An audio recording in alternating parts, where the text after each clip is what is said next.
Hi guys! Welcome back to another vlog! So wala na tayong video, naubos na kaka-upload. So for today, ito na lang ang ating i-video, yung pagluluto natin ng aking favorite na ulam. Naging paborito ko to guys kasi ito ang kauna-unahang ulam na natutunan kong lutuin. Nasanay kasi ako guys sa uma kung saan yung mga tirang ulam usually is niluluto namin yan ng ibang putahe.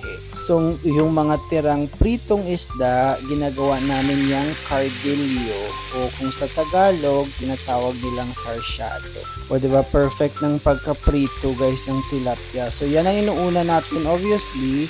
Since wala tayong natirang pritong isda, so magpiprito muna tayo, o diba?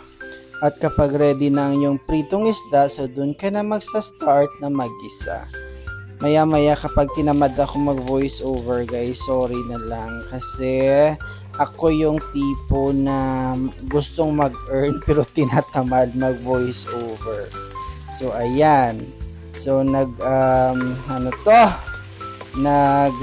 gisa lang tayo ng ahos, sibuyas at saka kamatis.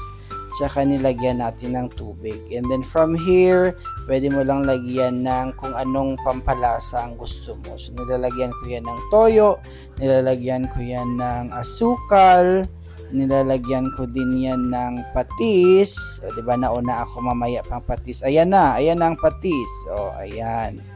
And then after that, kapag okay ka na sa flavor, then ilagay mo na ang iyong pritong isda.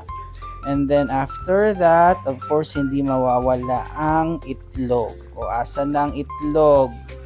Ayan na siya. O okay. So binati mo muna ang itlog, tsaka nilagay dyan.